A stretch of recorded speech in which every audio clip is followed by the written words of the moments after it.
So thanks for coming today, Jim. I really want to explore the issues of the Metabolic Code and what it means with respect to high quality practice and good patient care. How did all of this start in the first place? So, when I started the Metabolic Code, it was really about trying to simplify the message to the patient so that when I'm sitting there talking to them, I start to get them to understand that, they're more than a liver, they're more than a set of kidneys, that all of their body systems are working in a harmony in order to really create who they are today, but more importantly, where they're moving. How do we look at labs? How do we look at symptoms? How do we begin to structure things so they start to make sense when we can explain it to people so that they really begin to understand where they're at? But it sounds to me like you were trying to put all those pieces back together and maybe even more importantly, recognize how these systems relate to each other. I had great experiences being mentored in very busy clinics where we were seeing hundreds of people a week.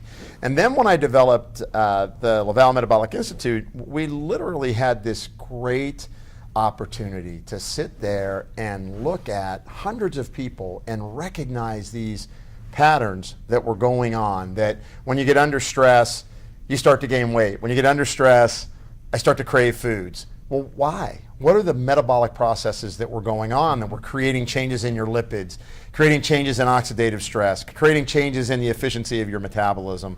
Why am I now fatigued? Why am I having trouble sleeping? And then what happened was it started to really come alive when you start to look at journal sightings like gut, immune, brain, cardiopulmonary, neurovascular, right? These networks that were starting to be written about and recognized, and now more importantly, those networks are being connected.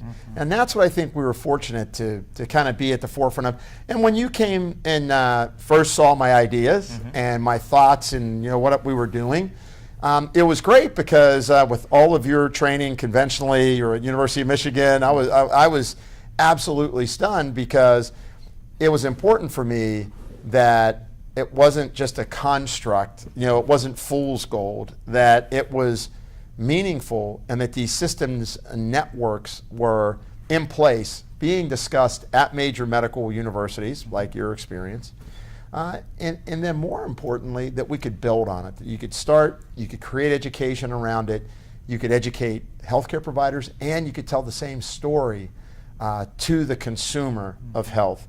And I think that's important that we're creating a new language. We really are. It's our language of wellness. We've been, we haven't really had a good language of health and wellness up till now. Right. I remember our first meeting, we sat down and you drew out triangles. Right. And I said, what are these? And you said, these are networks. These are areas of physiology that are interconnected. And you began to describe what was contained in each of these triangles. And you talked about how these triads, as you called them, had always three components, so that each component had a relationship with the other. Right. And this subunit of physiology would express itself as a pattern in patients. So for example, you talked about these triads and you said there were 5 of them. So we have these 5 domains: energy, resiliency, endurance, detoxification, potency, all of these summing to a sense of vitality in the world. And when any one of them is compromised, we lose our vitality, sort of globally speaking. But you didn't stop there. It wasn't enough for you to sort of really focus on and develop these ideas and create the science around it. And it was all sort of in the spirit of reframing medicine in a way that really was more functional and dynamic in the way that we look at patients. You took it a step further and said, I can't just be doing this in my own clinic. I can't be doing this even just with respect to teaching. You said we need to codify it into a system. You wanted to leverage technology and cloud-based computing to help practitioners implement this system.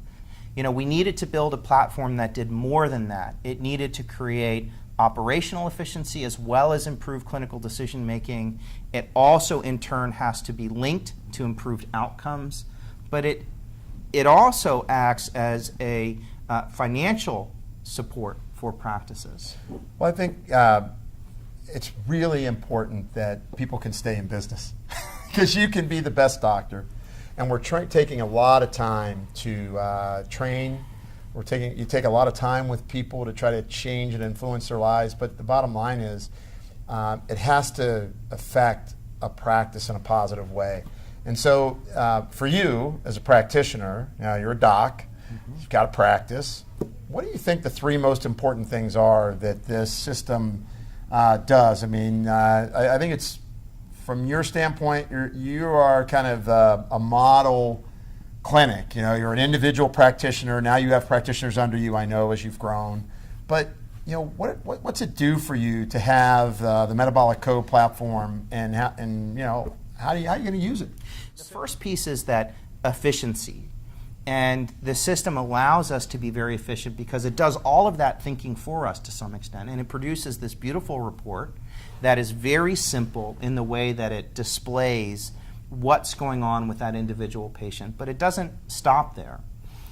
It also ensures that as we talk in the health services business, we link process, as I just mentioned, essentially the process of caring for a patient, with outcomes. And that's where the rubber hits the road in terms of what did I do for this particular patient and did it matter? And so we've solved that issue in a sense because we now have an infrastructure to be able to track outcomes. So we have efficiencies, we have outcomes, and then the third piece, especially in the style of practice where most professionals are not in the insurance pool, they're not accepting insurance, we really are running a small business. And that means charging patients cash. That's right. And this is a cash-based model of practice. So we need tools that bring more revenue to the bottom line. And we know that because of the inventory management components of the system, our ability to generate revenue goes up, in addition to the efficiencies that are created at the clinic level. So this becomes, to me, a complete solution in terms of better care, better outcomes, and improve revenue for my practice. This is so unique in the marketplace, and it's very exciting from that perspective. Well, Andy, it really solved a problem for me, which, I really believe that, someone's metabolism really is the sum total of everything going on in them today that they've collected since their time of inception. And so, what the Metabolic Code really represents is, what is that collection of biochemistry that lead you to feel the way you do today? But most importantly, with doing this type of work and analysis, what do we do to change it so that you can really get the best health out of your life? And so, not only do we assess where you are today, but most importantly, where are you going tomorrow? And then how do we allow that to extract yourself from that downward spiral where you currently may be at and be able to reinvigorate yourself and create health. And so, I think we're both excited about this.